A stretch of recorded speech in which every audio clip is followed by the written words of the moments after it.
Oh, now we're recording, right? So today's topic is really important because it affects so many of us.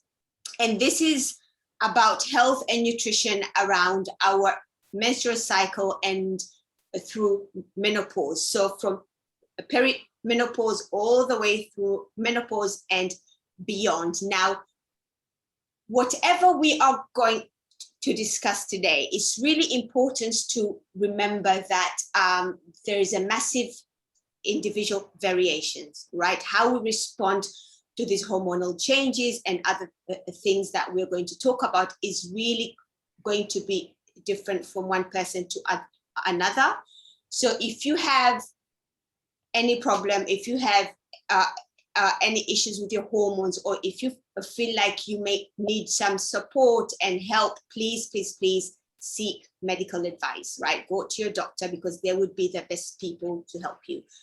Don't use this talk as medical advice. We are just hoping to provide you with the basics, the general information, but for anything specific to you, go talk to your doctor. Now, without further ado, hey, Joe. Hi. How are you doing? Enjoying the heat. Oh my God, it is boiling. Thankfully, I have the AC on, so that's helping me cool down. But why don't you tell everybody who you are and what you do? So I am Joe. I live up in Cheshire in the UK, and I am a certified nutritionist like Yusra is. My day job is actually quite different. I don't work in the health and fitness industry as a full-time job. I work in sales and marketing, which you can probably tell from how much I talk. So apologies in advance if we go a little bit long.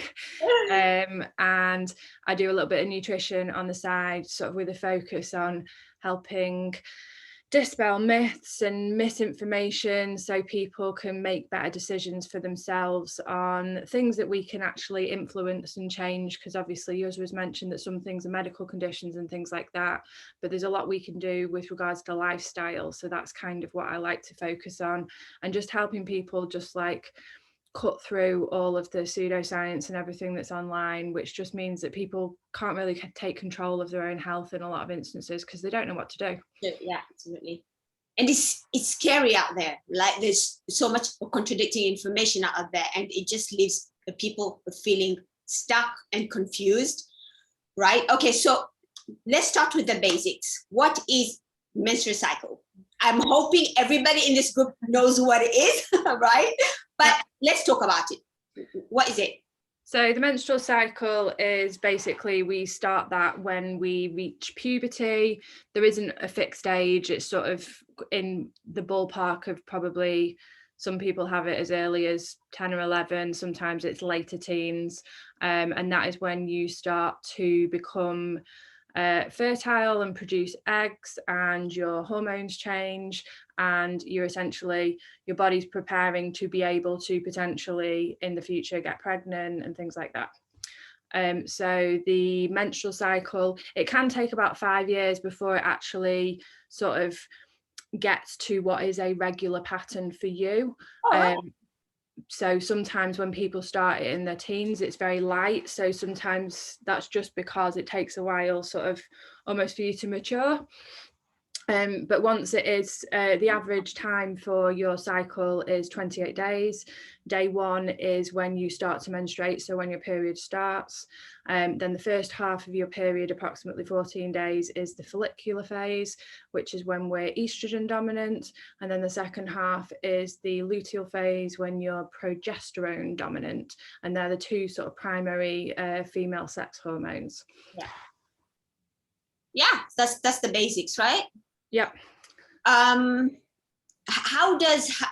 Okay, so before we go on to the in depth with how training and nutrition changes, tell us what menopause is, just sort of an idea. So menopause is essentially the next phase of your life, when menstruation stops. So there's a time sort of when it starts to slow down, but according to sort of the medical term menopause, that's when you haven't had a menstrual cycle for 12 months. Now, there are other instances where there's surgical menopause. So that's things like if you've had a hysterectomy, if you've had your ovaries removed, sometimes chemotherapy or radiotherapy can cause that as well. But it's essentially a stop of your menstrual cycle or the end of that. So in history, where women's health has often been misunderstood, or maybe that's a nice way of putting how men have controlled the narrative around women's health. At one point, menopause was actually classed as a disease, but that's just simply not the case. It's just another phase in life. So it's something that most women will go through. Yeah. And obviously today we're talking about biological women rather than gender and things like that. So we're assuming that this is for people who have the female anatomy so, rather than anything sort of, so just for our terms today that we're using. Yeah. And then of course before menopause we've got perimenopause, right, which can last up to 10 years, which is insane, because I started to experience this symptoms last year when I turned 38. And obviously at the beginning I wasn't sure what it was. My cycle started being really weird. It included spotting for like a good 5 days, and then I would get like a bleed for like 3 days, and then I would spot for like another 4 to 5 days. And it's crazy because you don't know when you're gonna get it. My mood was all over the place.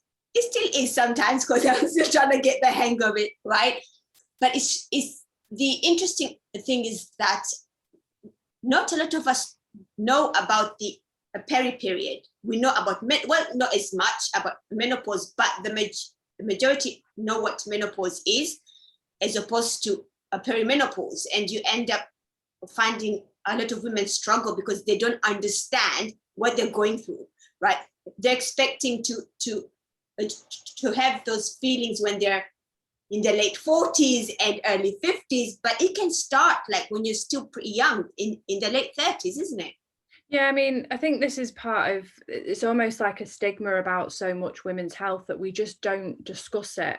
I mean, even sort of like just between ourselves or between family and things like that, we just don't talk about these things. And it can mean that often, I mean, sex education in this country is so basic, and then it's a case of it's almost sort of like swept away and we just don't get taught about it. Because I mean, the average age for menopause is 51 years old. Yeah. That's kind of plus minus 5 years, which is in the normal range. But then you do get perimenopause and you get early onset menopause as well, which I can't remember the term of. Yeah. The acronym's POI.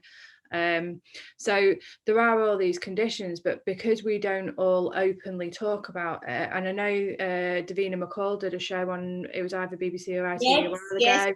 Yes. And that was one of the first, like, on the main channels in the UK that even had a show purely about menopause. Even if you think of films and TV and things like that, how often do you hear it like mentioned or talked about or referred to?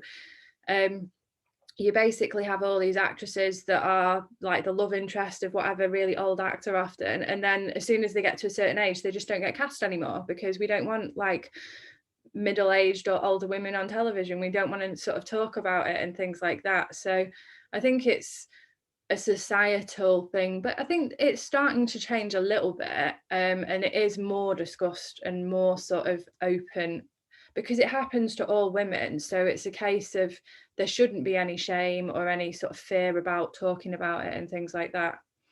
Yeah, and I think obviously the more we normalize it, because that's the key, normalizing these periods and phases that women go through, the more accepted it's going to be, the less of a stigma is going to be. Right now, we are going to discuss exercise around these periods. Now, as a general sort of, talking about exercise, we know exercise is important for everybody. Sadly, a lot of people associate exercise with weight loss, as that is the only thing that exercise is good for. However, we know that we don't burn nearly as many calories as you think through exercise, right? So if you're depending on working out as the only thing to create a calorie deficit, you're going to have a hard time, right? Say a resistance training session for about an hour is what, 200, 250 calorie burn, maybe, depending on intensity and weight and all that stuff. At most, probably. Right? But we know there are all these other amazing benefits for exercise. Example, reducing the risk of chronic diseases, diabetes, cardiovascular diseases, cancers, right? We know it can help improve body composition if you're doing resistance training, which we know has a direct impact to our metabolic health. So you're talking about your blood sugar regulation, your blood pressure, your triglycerides, and all these things. We know there's a positive effect there. We know exercise has an amazing impact on stress, on our mood, right? On the general feeling of health. So we need to remember that exercise is not just for losing weight. And there's always this association of, you're so slim, why are you exercising? And I'm always like, seriously? Now we also understand that exercise and how we feel about the exercise that we are doing can be impacted through our menstrual cycle, our training capacity, right? How much intensity we can sort of have without training. Why don't you break that down for us and what the research is saying? Is there any specific period of a cycle where we should exercise harder than other periods, let's say? Yeah, I mean, just first quickly, there's so many great points, and I think so many people should see exercise as a positive in its own right outside of weight loss. And there's even, like, on the comorbidities and the disease risk, if you do not lose a single pound in weight but you exercise more, you're reducing your risk. So yes, it can sometimes help with body composition, and it can sometimes assist weight loss, although it's very rarely going to be the driving factor. But the actual health benefits you get from exercise are just off the charts. It's probably better than almost anything else that you could do. So yeah, around the menstrual cycle, it's a little bit tricky because essentially, firstly, when it comes to actually looking, now me and Yusra are both evidence-based practitioners, so we kind of like to look at the research and go, we're not just telling you this because Karen down the road or someone posted on Facebook and they said that this works, so it works for them, it's going to work for everybody. We like to see sort of the mechanisms behind it, even if you aren't necessarily involved in going quite deep. We can talk about this for ages. Like, what do you think? What do you think this means? What do you Yeah, lots of rabbit holes that we go down. But also that's because when we give advice, we like to actually have some sort of backing behind it, so we know that we're giving you the best advice. And also doing that is so it's not a case of N=1, and because something worked for this person doesn't mean, like, there's lots of people actually getting good results doing really sort of like bad things. So it's the case, and some people are just genetically gifted and they could probably do almost anything and still look absolutely amazing. So it's a case of, just because one person's doing something, don't think that is the sort of be all and end all. Now the issue is, we touched sort of almost on the fact that a lot of women's health is not as mainstream, certainly in just the social consciousness in education and everything like that. And unfortunately, that does mean that research into women's health, or women's issues, as some people would phrase it, is very lacking. Now, unfortunately, when you have a very small amount of research in a certain area, it means you can probably find a study to back up any opinion.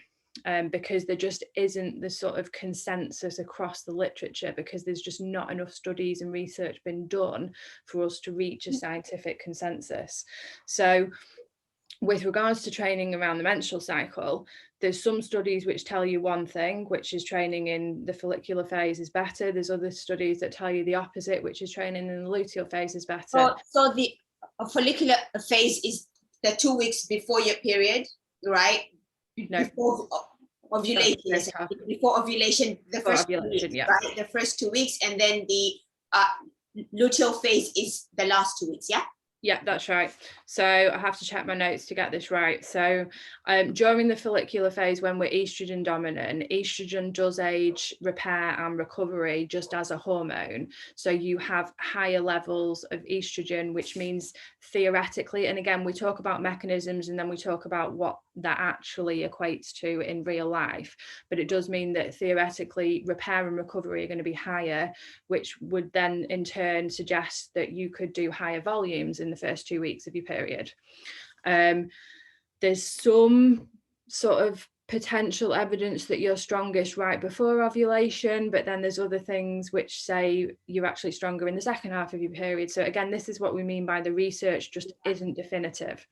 In the second half of your period, so that's days 14 to 28, you're progesterone dominant. Now in that time, you've got higher insulin resistance, which is not obviously what we want. However, exercise is good for increasing insulin sensitivity, and you can sort of offset that a little bit. So you actually wouldn't want to stop exercising when you're more insulin resistant, because exercise is protective against insulin resistance and it makes you more insulin sensitive.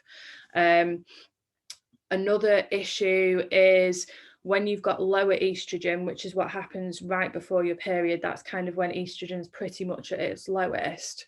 Yeah. There are a lot of mood disruptions, so your PMS type things, and you've got lower body satisfaction. A lot of people have a lot more bloating before the period and things like that. So if you're more tired, if you're feeling a little bit bloated, if you're perhaps having a really crap day at work and someone's just driving you mad and you're just in a foul mood, chances are your exercise and your training aren't going to be as good quality. You're probably not going to feel as good about yourself and your body image. And body image is our perceptions of ourselves rather than how we actually look.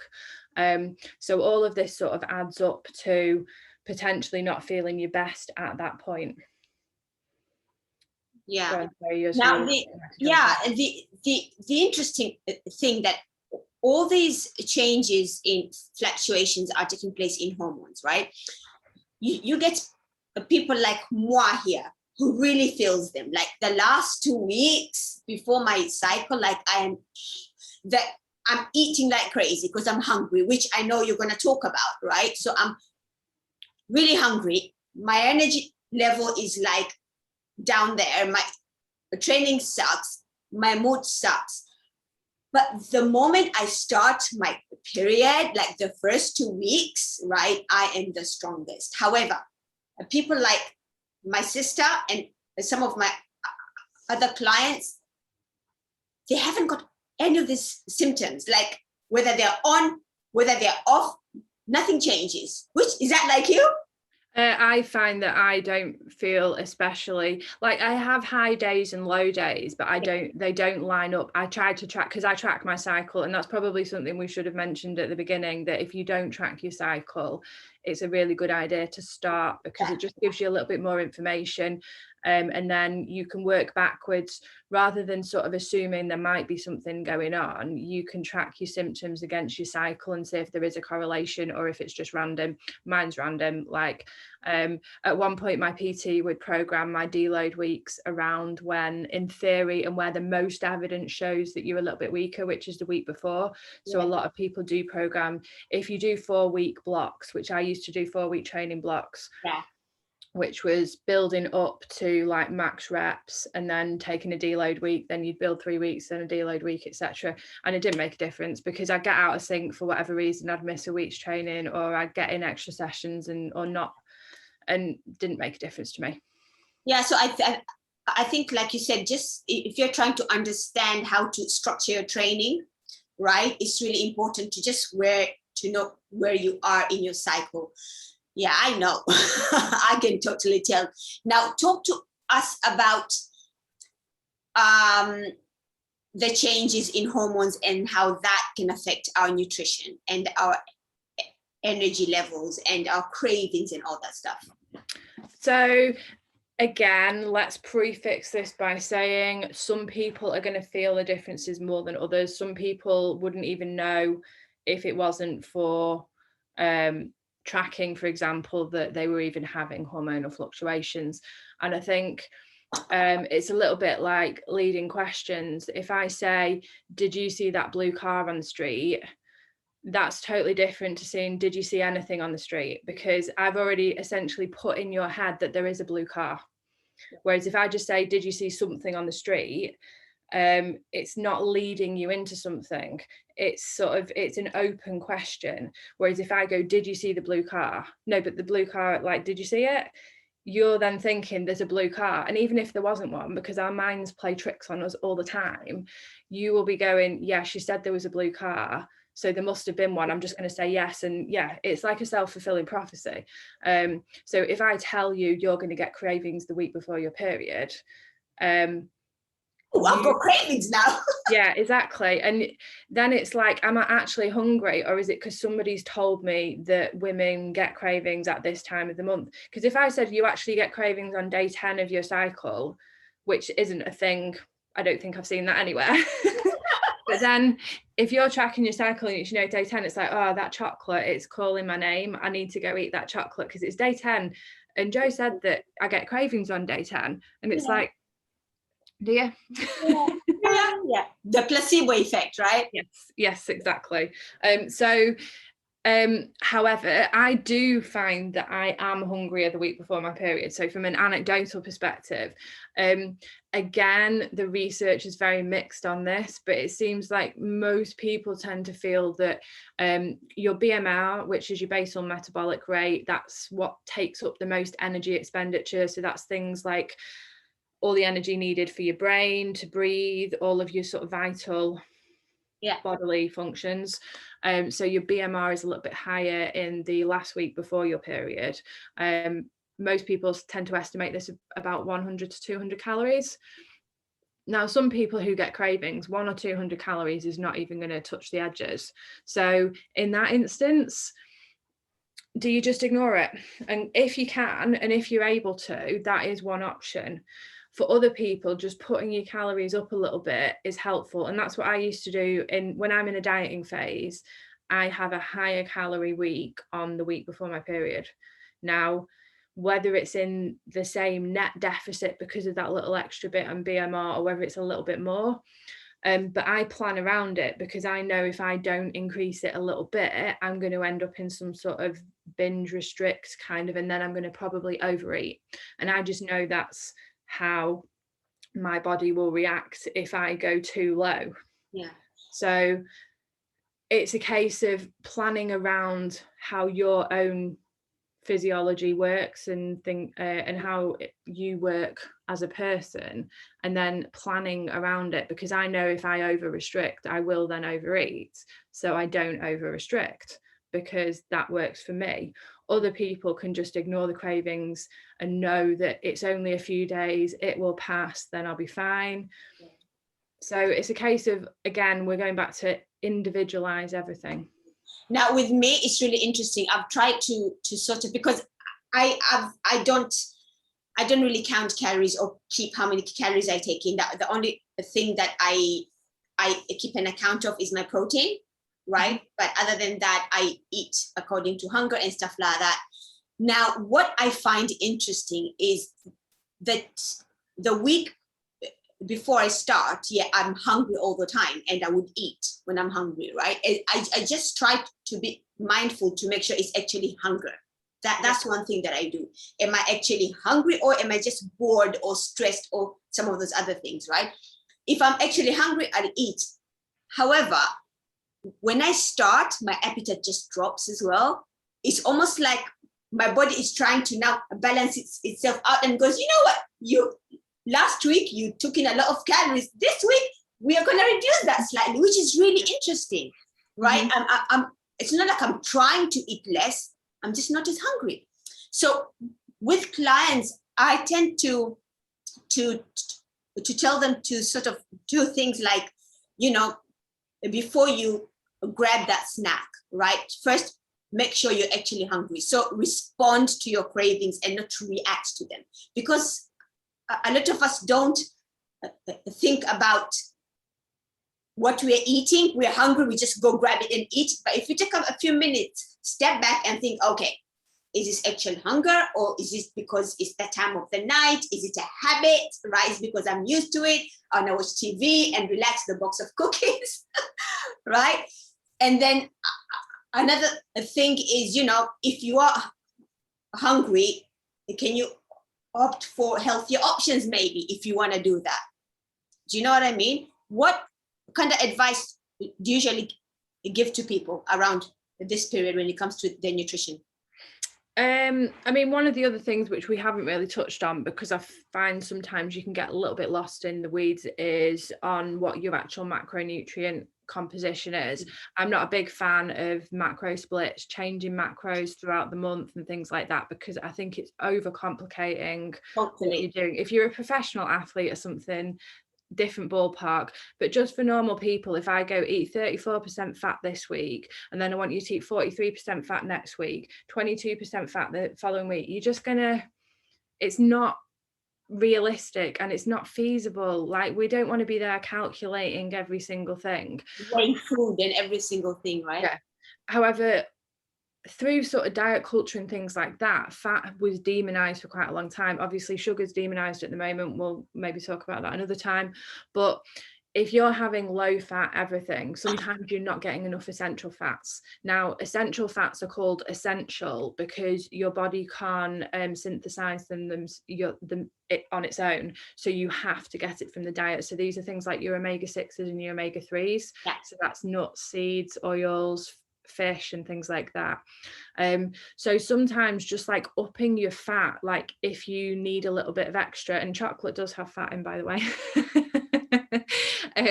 But if you just like, sometimes if you are going to eat a little bit more on that week before your period, if you eat a lot of low fat products, maybe put in a few full fat products, and maybe sort of don't have the low fat yogurt, have the full fat yogurt and things like that.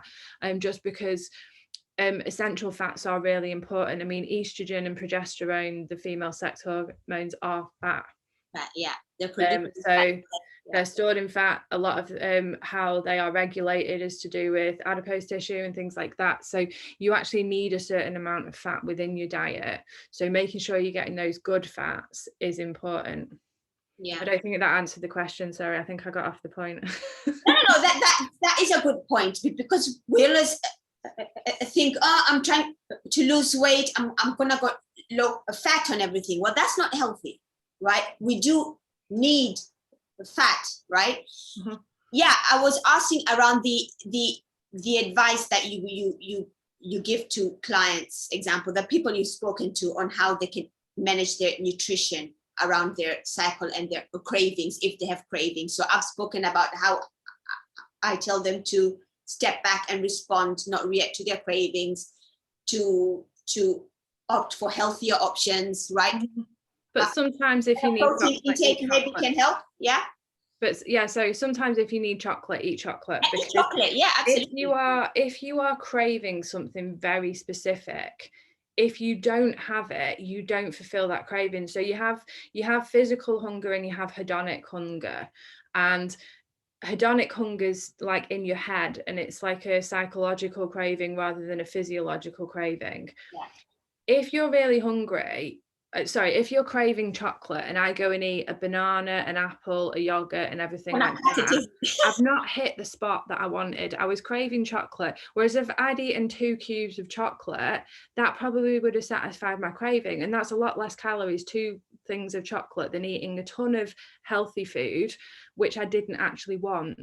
Yeah. So sometimes you actually have to listen and go, you know what, that's fine. I eat a pretty good diet, sort of as a whole food pattern and a dietary pattern. I eat protein, I eat lots of fruit and vegetables, I eat lots of grains, I eat essential fats. Having a few like pieces of chocolate is really not going to do any detriment, because my overall eating pattern is healthy. So if I'm craving chocolate, have the chocolate. Absolutely. I mean, that's a good example. Like I tell people, right, if your breakfast is crap, right, if your lunch is crap, and if your dinner is crap, that bowl of salad isn't going to make much of a difference. No. The same think it on the other end, if you have a balanced diet, that chocolate bar isn't really going to do much to sort of stop you from getting to your goals, right? So it's about getting away from that restrictive mindset, I suppose. Yeah, because the more you restrict, the more you want something. So we know that, like, dichotomous thinking around food, so good, white, healthy, bad, clean, dirty, all of this sort of thinking around and labeling of food, eat meals and whatnot. Yep, all of that. It just, I mean, it's quite astounding if you look at how bad all of that is. Now, yeah, you've got the bodybuilder who has a cheat meal and things like that, but he meticulously weighs every single piece of rice the rest of the week and then has one blowout week. Whereas actually he could probably just eat more sensibly throughout the week, wouldn't need a cheat meal, and he'd be happier and probably mentally healthier in the long run. But you see the cheat meals and the blowouts, you don't see the weigh in every grain of rice. And this is the whole thing about what sort of people put out there compared to what's really going on in reality. Awesome. Okay, so we are going to round off menstrual cycle training and nutrition. So what we said, training and how you feel about the training, the research is a bit all over the place. Some people are going to feel stronger during the first 2 weeks, some in the last 2 weeks. You need to track your cycles if you want to be able to sort of manage that intensity, right? And everybody is going to be unique. Nutritionally, yeah, you may be hungrier, but some people haven't got that effect. Again, there's a high individual variation there. So just because we say you may get cravings, it doesn't mean you're going to have cravings. Some people do, some people don't. Some people are hungry, and some people aren't, right? The basics always work. Eat your vegetables, eat your protein, eat your healthy carbs, exercise, right? Anything else around that? We haven't really talked on losing your cycle when you are younger and it's not menopause or premenopause related. So just very briefly, if you do have issues, obviously, firstly, seek medical advice, speak to your GP. But there's a condition called hypothalamic, which I can never say, amenorrhea, which is when you lose. Or HA in short. Pardon? HA in short. Yeah, I'm going to say HA now. Thank you.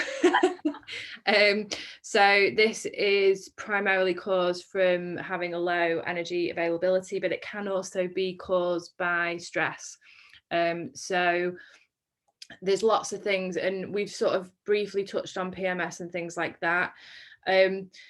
Part of the problem is we do have more stressful lives generally than we used to. Now, if you're having a really crap time and your job is crazy and you've got kids running around screaming and just everything's going on, is it PMS causing your low moods and your extra stress, or is it stress exacerbating PMS? Yeah. So it's kind of cart before the horse and things like that. So sometimes you have to assess these things, but cortisol is the stress hormone, and that is linked with the female sex hormones as well. And all these hormones have sort of interacting qualities.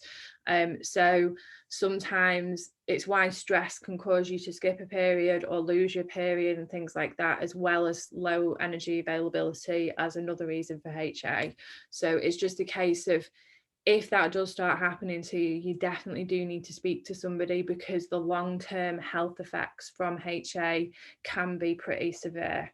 So things like cardiovascular disease, which is maybe, I think, is that the biggest killer of women now in the, like, on a year basis, brittle bones and things like that. So we'll touch on those when we go on to menopause in a bit. But yeah, if you do have any irregularities in your cycle, that is not something that me or Yusra are going to give you advice on. That's something that you do definitely need to speak to a doctor about. Yeah, and please, let's stop asking important questions like this on random Facebook groups. People are just going to give you their opinions and what they think and their experiences, right? But we are also unique. Do get advice from a qualified medical professional. Absolutely. Right.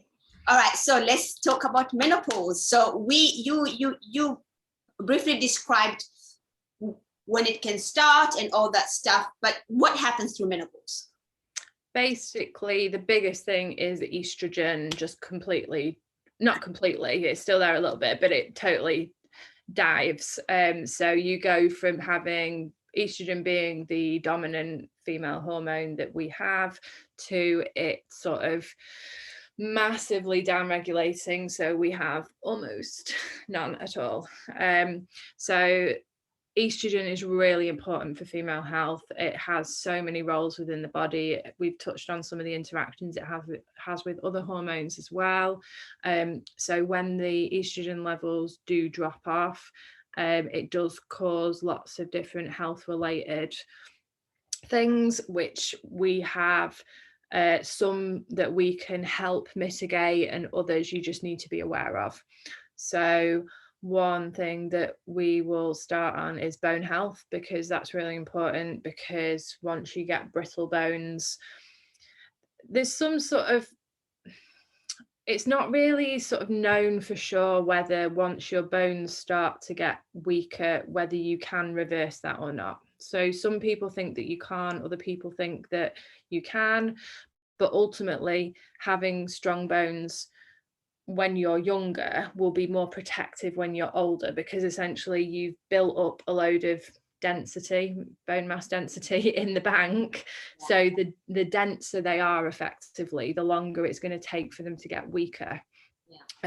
So if you don't know, bone goes through a process where it's being broken down and reformed, and estrogen is an important hormone that helps regulate that. And when estrogen drops off, there's less formation and there's more breakdown, and that's what causes it's why osteopenia and osteoporosis are more prevalent in women, because we go from here and then it just drops. So yeah. And then the other thing is you find a lot of women going through menopause gaining weight, right? Yeah. Everything that happens.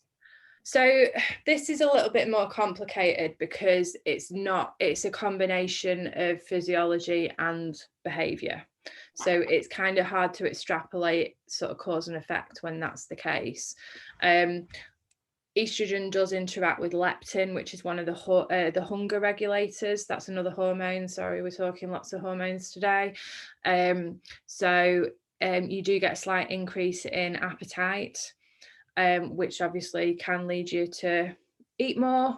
Again, it's one of these things where some people are more sensitive to changes in leptin than others. So much like with cravings, not everybody's going to experience them, and not everybody's going to experience them to the same severity. So I'm not telling you you will definitely eat more when you go through menopause, and you will definitely be hungrier. You might be.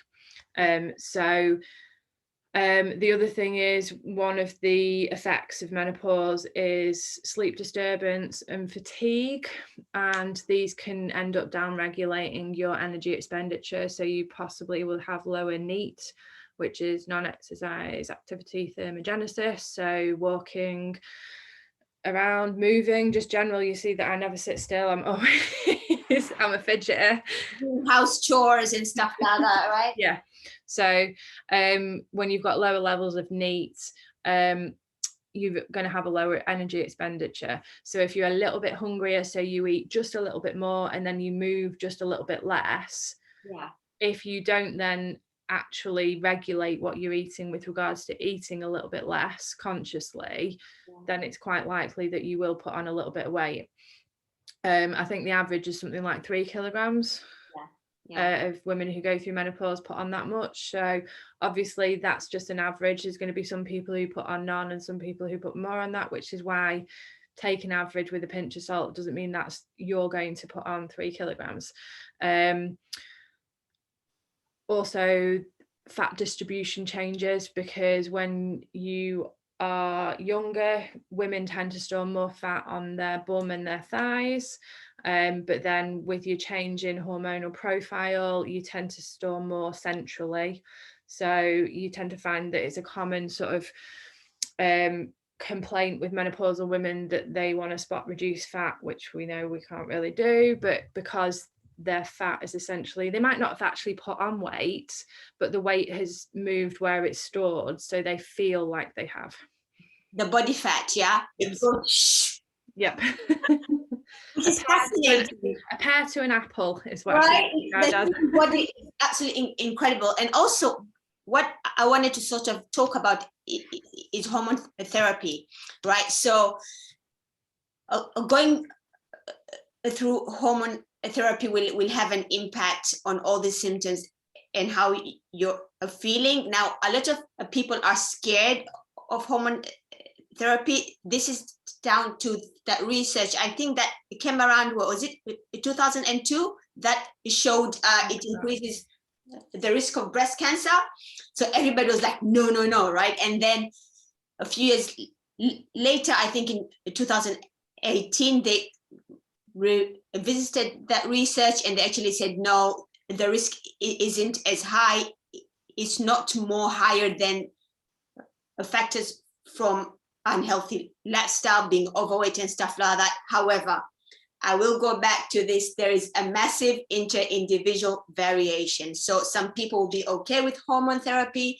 Some people will not. Always go back to your doctor. However, all these things can have an impact on how you feel, on your energy levels, on your mood, on the on having hot flashes or not, and stuff like that. Another interesting part with hot flashes is we actually do have research that shows resistance training can reduce hot flashes by 50%. Oh, I didn't know that one. How interesting is that? There you go, resistance training. Now, lifting weights is magic. Let's talk about that, right? Let's talk about the training around menopause. Is there a specific training style that is best for everybody? No, because we're all unicorns. Everyone's different. So yes, there are better, but the problem is, it's like, I would say weight training, but if you don't like weight training, that isn't the best exercise for you. Because you're not going to stick with it. No, exactly. If you hate going and you just like, oh, I've got to go to the gym, I hate the gym. Yeah. They'll look at me while I'm there. I don't know how to use the machines. You're not going to go. Because so what you need to do is try things, try everything that is in your area, find something that you like. I mean, since my mum retired, she's been trying all sorts of things. She now does Pilates and yoga. She did try swimming, the gym, and all different types of things. She actually quite liked the gym. She only stopped going because of COVID, but she'd never stepped into a gym before the age of 67. Wow, that's amazing. So yeah, you don't know. And she did quite like it, but she doesn't want to go back at the moment, but we'll see if she does in the future. But it's just a case of finding what works for you. My gym, I can't train at the moment because I've complications following surgery. I'm not allowed. Physios have me on a rehab routine at the moment, but I did powerlifting based training, and I loved it. But it was also because the gym that I went to did group classes, so there would be this community aspect, and that's why CrossFit is as popular as it is. It's not because of what you actually do when you go to CrossFit. It's because of the atmosphere and the environment that they've created, which is amazing. Hypes you up and you just go, right? Yeah. And it's just that whole community vibe. Everybody sort of cheering everybody on, and it doesn't matter if one person's PR is 50 kilograms and another person's PR is 200 kilograms. You get the same sort of enthusiasm and vibe just for hitting a PR. It doesn't matter what the PR is, it's the fact that you've done it. So sort of it's a case of trying things, maybe a team sport like netball or hockey and things like that. It doesn't matter sort of what the best thing is. It's a case of what will you actually stick with, and you're not going to stick with something you don't like and you don't enjoy. But weight training active. Staying active, right? Staying active is so important. And my bias is naturally resistance training, right? Because then I can get in and out and down, and of course outside that I have to keep up my activity levels, keep NEAT high and stuff like that. Now, talk to us about anabolic resistance. So basically, to maintain or build muscle, you have to create a stimulus. There are two main ways that this is done. One is through some sort of exercise. Now, it needs to be, to build muscle, it needs to be progressive overload. So it has to progressively get harder, because if something stays the same, you adapt to the change and then you don't improve further. So, I mean, if you think of that like learning anything, if you learn the piano and you learn a scale, if you just did that scale over and over again, you're never going to learn to play Mozart. You have to progress to get up there. And if you stop progressing, you don't then gain anything. So you have to keep building up to adapt, because your body is very good at adapting to change. Once you've built muscle, maintaining it is much easier and you need to do much less. But you do have to create that progression to actually build it. So weight bearing exercise is the best way to do that, but you can build muscles from certain other sports and activities as well. The second way is through nutrition, which is protein, and you need a certain amount of protein in certain periods. So usually sort of 25 grams, 3 to 4 hours apart, and then each protein serving stimulates muscle protein synthesis, which is the building of muscle, and that's the other way that you can help maintain muscle and grow muscle. As we get older, anabolic resistance means that your body becomes more resistant to the stimulant, and therefore you need a bigger stimulant to maximally stimulate the muscle. So for example, if as a 30-year-old a 25-gram serving of protein maximally stimulates MPS, as a 50-year-old you might need 30 grams, as etc. So I'm just throwing out sort of slightly random numbers there, but just so you get the general idea. Yeah, so essentially, nutritionally, the better things to do is to increase your protein intake, right? Yeah. Which a lot of us don't have enough protein anyway as we are younger, and it gets even harder as we get older. Yeah, right. But when you're younger, you could probably get away with smaller servings, more sporadically placed throughout the day. Whereas when you're older, having fewer big servings is actually better. Yeah. Yeah. Yeah. Now here's the thing. You hear from a lot of women going, I don't want to be muscly and stuff like that, right? Like, I don't want to resist the pain because I'm going to look like a guy and things like this. Now, how important is it to have a good amount of muscle as you get older? Massively, because there's a difference between getting older and living longer. Yeah. If you are in a home and you're having carers who you can't get up and down from the toilet, you can't do anything for yourself, that isn't to me a good quality of life. Yeah. Like, if you want to live older and maintain the quality of life, maintain your independence, maintaining your muscle mass and your bone density are some of the biggest factors in that, because what you tend to find is there's a condition called sarcopenia, which is as your muscle and strength drops off. Now, this happens naturally with age in both men and women. So for every decade you live, your muscle mass goes down. Now, we can try and prevent that through things like resistance training and weight training, and through having a high protein diet and things like that. But as we've noted with anabolic resistance, it gets a little bit harder as you get older. But muscle mass is so important just for basic sort of function, walking up and down the stairs. And the thing is, once you start to lose muscle mass, you're more likely to be fall over and get injured. If then you've also got brittle bones, you're likely to break something, and then you lose your mobility. And then because you don't heal as quickly when you're older, like I had a next door neighbour who sadly has passed away now, but there was one winter when it was really icy.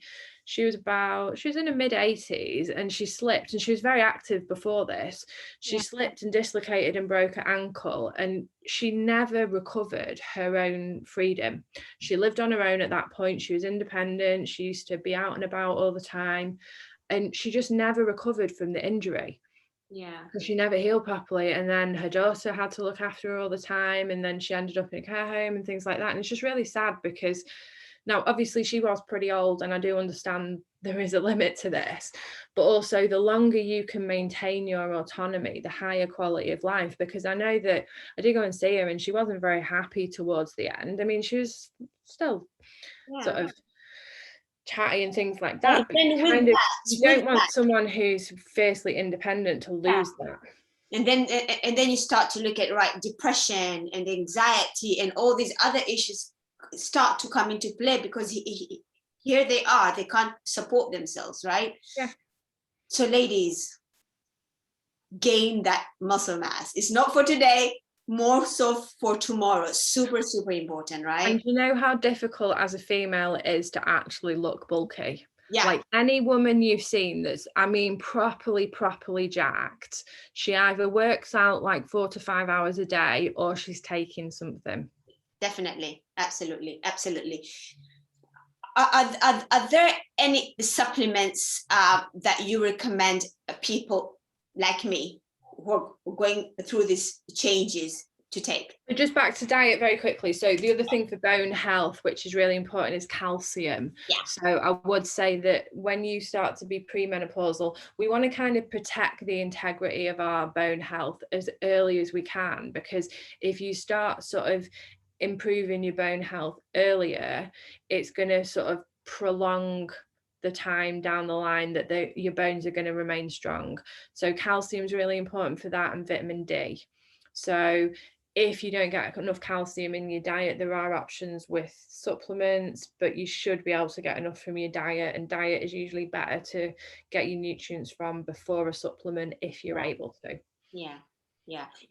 Like usually with my clients, after discussion and stuff, the supplements that we always start with vitamin D, fish oils, right? And then we talk about, what is your eating like and stuff like that. And then you can recommend all these other things.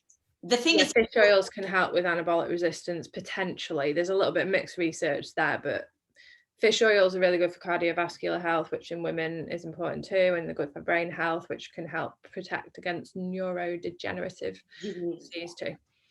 Absolutely. Okay, so good. I have so many questions, and it's already almost an hour. All right, so sorry, we'll try and wrap this up. So as we lose estrogen through menopause, one nutrient that is probably not that talked about is a phytoestrogen, and that is plant-based foods which have a very similar compound to estrogen, and it kind of mimics some of the sort of effects of estrogen.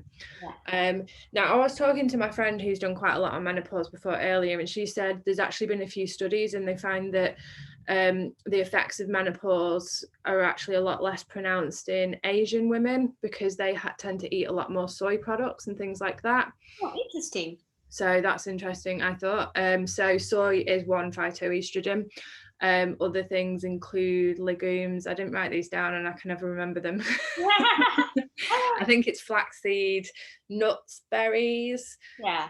Yusra can maybe do a post and tell you what phytoestrogen foods are later, because I can't remember, but soy is definitely one, and legumes and things like that. So but there's also been a few studies that have shown that this can be protective against bone loss, and also a reduction in hot flushes from having phytoestrogen foods.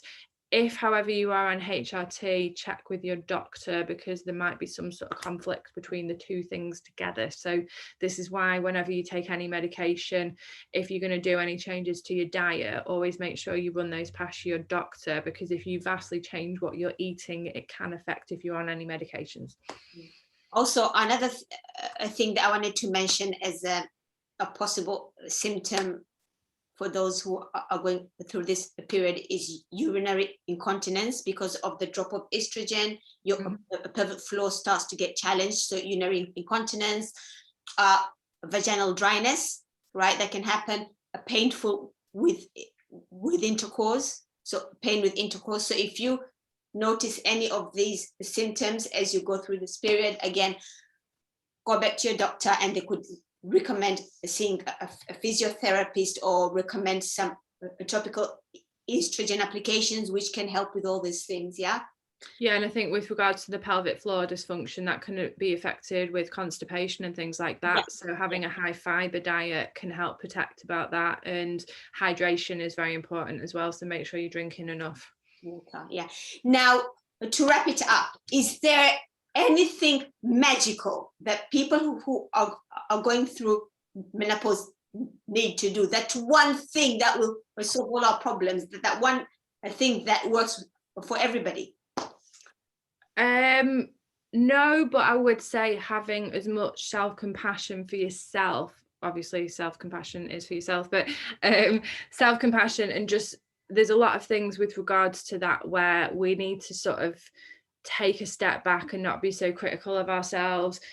Don't hate your body for what it's going through. Try and understand it, because when you understand it, you can try and manage it. So there are a lot of mindfulness techniques and things like that that can help minimize some of the effects of menopause and things like that, and can help. There's also things like CBT can help with some of the cognitive behavioral therapy and things like that, which can also help with some things. Certainly sleep disturbance and hot flushes, I think there's been evidence that CBT can help with.